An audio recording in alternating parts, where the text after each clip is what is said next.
कहानी की शुरुआत एक सर्कस से होती है जहाँ पर बहुत ही सारे एनिमल्स होते हैं और तभी वहाँ पर एक ट्रक आता है जिसमें सर्कस के लिए कुछ नए टाइगर्स होते हैं। सर्कस वाला आदमी सर्कस के मैनेजर को ढूंढता है लेकिन वो उसे कहीं भी नहीं मिलता। इस वजह से वो उसे खोजते हुए उसके आरवी के पास चला जाता है। उसके बाद वो आरवी के विंडो से अंदर झांकता है लेकिन मैनेजर की वाइफ याका अंदर कपड़े बदल रही थी। अब ड्राइवर को देखकर वो खिड़की को बंद कर लेती है। तभी मैनेजर आरवी से बाहर आता है और उसे विंडो से अंदर झांकता हुआ देखकर उसे पीटने लगता है। उसी समय ही याका भी आरवी से बाहर आती है लेकिन मैनेजर उसे धक्का देकर अंदर भेज देता है। उसी रात को हम देखते हैं कि सर्कस में एक ट्रेनर टाइगर्स को ट्रेनिंग दे रहा था और तभी वहाँ पर मैनेजर आता है और वो याका के बारे में पूछता है। दरअसल याका भी एक ट्रेनर है जो कि आज लेट हो गई है और जब वो वहाँ पर पहुँचती है तो मैनेजर उसे बहुत ही बुरी तरह से डांटता है और धक्का देकर पिंजरे में भेज देता है। अंदर याका टाइगर्स को कंट्रोल करने की प्रैक्टिस करती है लेकिन वो ऐसा ज्यादा देर तक नहीं कर पाती और वो पिंजरे से बाहर आ जाती है और वो रोते हुए वहाँ से बाहर चली जाती है। वहीं पर वो ट्रक ड्राइवर भी उसे देख रहा था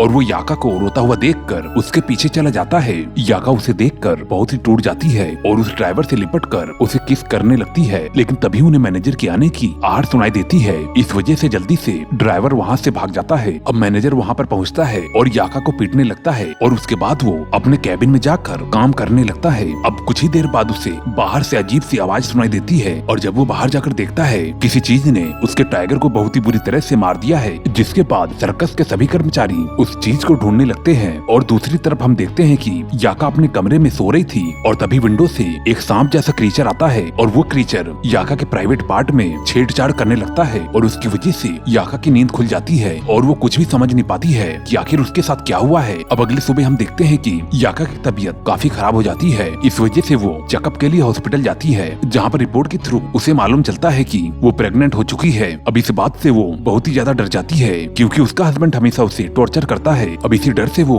वहाँ से भागने का प्लान करती है। अब इस बात को 1 महीना हो जाता है। अब हम मैनेजर को देखते हैं जो कि याका को ढूंढ रहा है और ढूंढते हुए उसे याका का एड्रेस मिल जाता है और जब वो उसके घर जाकर उसे देखता है तो वो काफी खुश हो जाता है और याका को किस करने लगता है लेकिन याका उसके पेट में चाकू मार देती है जिससे वो घायल होकर नीचे गिर जाता है और जैसे ही वो उसके ऊपर दूसरा वार करने वाली होती है उससे पहले ही वो रुक जाती है और तभी हमें एक आवाज सुनाई देती है जो कि उसके हस्बैंड को मारने के लिए फोर्स करता है और वो आवाज कहता है कि अगर तुमने इसे नहीं मारा तो फिर मैं तुम्हें बहुत ही ज्यादा हर्ट करूंगा। लेकिन वो उसकी बातों पर ध्यान नहीं देती है। अब सुबह होते ही वो सबसे पहले अपने बॉडी पर लगे हुए ब्लड को साफ करती है और तब उसे फिर से उसके पेट के अंदर से आवाज सुनाई देती है और उसे उसके हस्बैंड को मारकर उसका खून पीने के लिए कहती है। दरअसल ये वही क्रीचर है जो कि याका के प्राइवेट पार्ट में घुस गया था और अब वो उसे प्रेग्नेंट करके उसके पेट के अंदर से ही बात करता है। दरअसल वो एक एलियन बेबी है। अब यहाँ पर हम देखते हैं कि याका तंग होकर खुद को ही मारने की कोशिश करती है लेकिन वो एलियन बेबी उससे बहुत ही ज्यादा हर्ट करता है।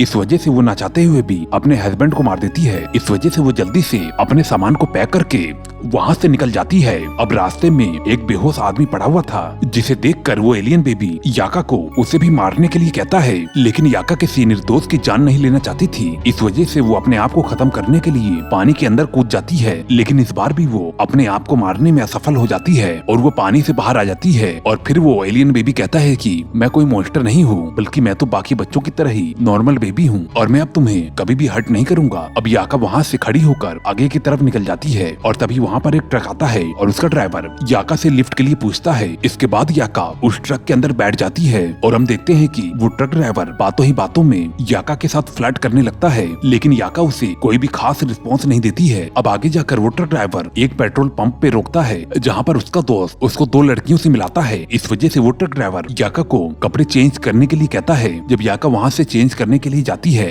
और तब वो उन दोनों लड़कियों को ट्रक में बैठाकर वहाँ से निकल जाता है। अब इसके बाद इस घटना को करीबन 2 महीने बीत जाते हैं और हम याका को किसी रेस्टोरेंट में काम करते हुए देखते हैं जो कि अपनी रोजी रोटी के लिए पूरे दिन भर रेस्टोरेंट में काम करती है। एक दिन उस रेस्टोरेंट में रिचर्ड नाम का एक आदमी आता है जो कि याका को देखकर उसकी तरफ बहुत ही ज्यादा अट्रैक्ट हो जाता है और जब याका बेसमेंट में जाती है तो वो उसका पीछा करते हुए वहाँ तक चला जाता है लेकिन वहाँ पर अंधेरा होता है। इस वजह से उसे वहाँ पर कुछ भी दिखाई नहीं देता और तभी अचानक से उसे कुछ काट लेता है जिसके बाद वो चिल्लाता है और तभी वहाँ पर रेस्टोरेंट की ओनर आ जाती है जो कि रिचर्ड की गर्लफ्रेंड भी है और वो उसे लेकर वापस से ऊपर चली जाती है और हम याका को देखते हैं जो कि वहीं पर ही छिपी हुई थी और उसके मुंह पर ब्लड भी लगा हुआ था। इसका मतलब ये था कि रिचर्ड को याका नहीं काटा था। इसके बाद याका वहाँ से चली जाती है और वो एलियन बेबी उसे किसी दूसरे रेस्टोरेंट में जाकर उसके लिए शिकार ढूंढने के लिए कहता है जिसके बाद वो एक रेस्टोरेंट में जाती है और तभी वहाँ पर रिचर्ड रिचर्ड भी पहुंच जाता है और वो दोनों ही मिलकर वहाँ पर डिनर करने लगते हैं। तब रिचर्ड उसे बताता है कि पहले वो एक सर्कस में जोकर का काम किया करता था, लेकिन उस सर्कस के बंद हो जाने से उसकी नौकरी भी चली जाती है। और सर्कस के बात को सुनकर याका भी उदास हो जाती है, क्योंकि उसका भी कनेक्शन सर्कस से रह चुका है। अब वो दोनों ही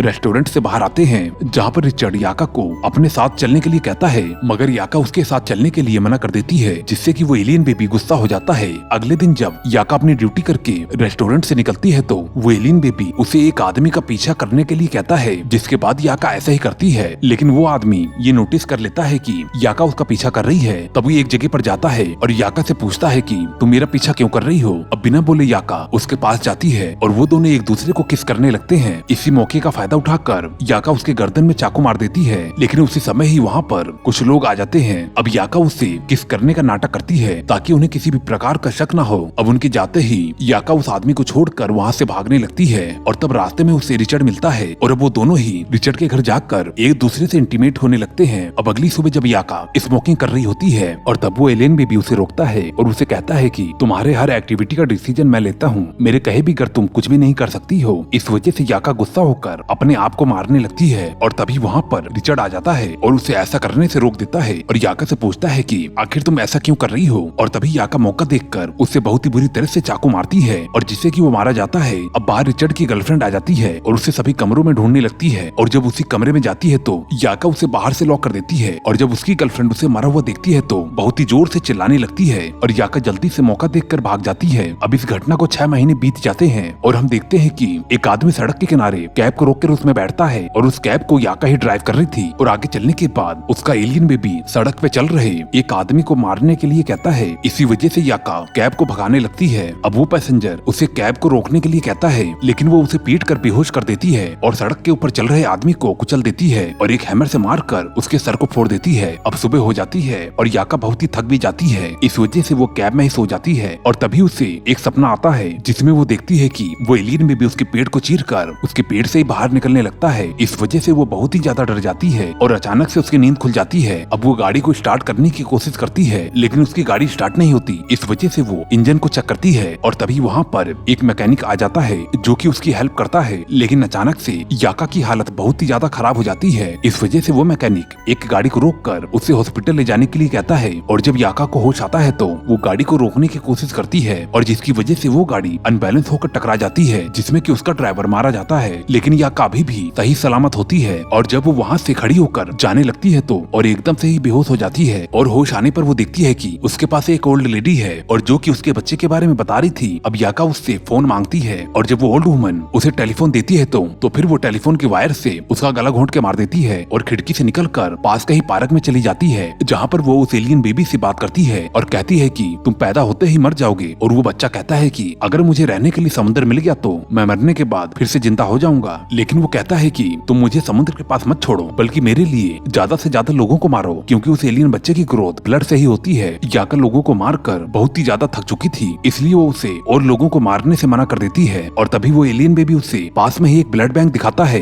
अब याका एक बच्चे से उसके टॉय गन को छीनकर वैन के डॉक्टर को डराती है और वैन के अंदर जाकर एक मरीज को चढ़ रहे खून को लेकर पी जाती है और उस वैन को ड्राइव करते हुए समुद्र की ओर निकल जाती है और रास्ते में उस एलियन से पूछती है कि समुद्र में वो जिंदा कैसे रह सकता है। और तब वो एलियन कहता है कि मैं वहाँ पर लंबे समय तक सरवाइव करूंगा और 5000 साल बाद खुद को पृथ्वी पर रहने लायक विकसित कर लूंगा और फिर पूरी मानव जाति को खत्म कर दूंगा। ये सुनकर याका हंसने लगती है। अब वो दोनों बातें कर ही रहे होते हैं, तभी उस पेशेंट को होश आ जाता है और वो याका के ऊपर हमला कर देता है और तभी गाड़ी का बैलेंस बिगड़ जाता है और एक्सीडेंट हो जाता है। इस एक्सीडेंट में वो आदमी मारा जाता है और इधर याका भी घायल हो जाती है, जिसे कि एम्बुलेंस में ले जाया जाता है, जहाँ पर उसकी सांसें भी रुक जाती हैं। लेकिन वो एलियन बेबी उसके हार्ट को रिपेयर करके उसे जिंदा कर देता है। अब जिंदा होने के बाद वो सबसे पहले उस कंपाउंडर को गैस मास्क लगा देती है, जिससे वो फटकर मारा जाता है। अब वैन का ड्राइवर गाड़ी को रोककर पीछे जाता है। अब इसके बाद याका एक सिलेंडर से उसे भी मार देती है। अब इसके बाद याका को बहुत ही ज्यादा पेन होने लगता है और तभी वो एक बच्चे को जन्म देती है और जो कि हूबहू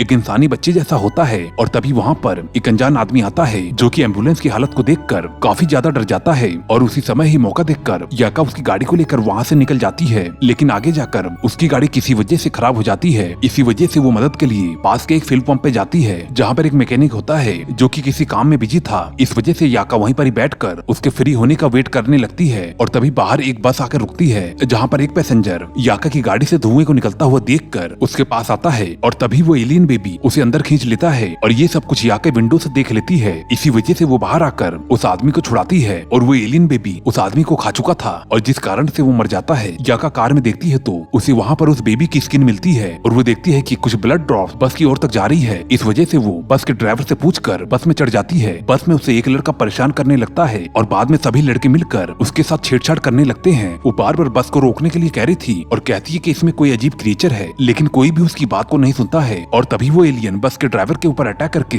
उसे बहुत ही बुरी तरह से मार देता है और उस एलियन को देखकर सभी पैसेंजर बहुत ही ज्यादा डर जाते हैं। जिसके बाद याका उस बस को ड्राइव करती है और जब वो एलियन को देखने के लिए पीछे मुड़ती है तो बस का एक्सीडेंट हो जाता है और बस के अंदर एक ब्लास्ट हो जाता है और एंड में हम उस एलियन को देखते हैं जो कि समुंदर तक पहुंचने में कामयाब हो जाता है। और दोस्तों इसी के साथ ये मूवी एंड हो जाती है। दोस्तों अगर ये वीडियो आपको पसंद आई हो तो कृपया करके चैनल को सब्सक्राइब कर ले और घंटे के बटन को दबाने से आपको आगे की वीडियो मिलने लगेगी। दोस्तों मैं मिलता हूँ आपको अगली वीडियो में। Okay bye.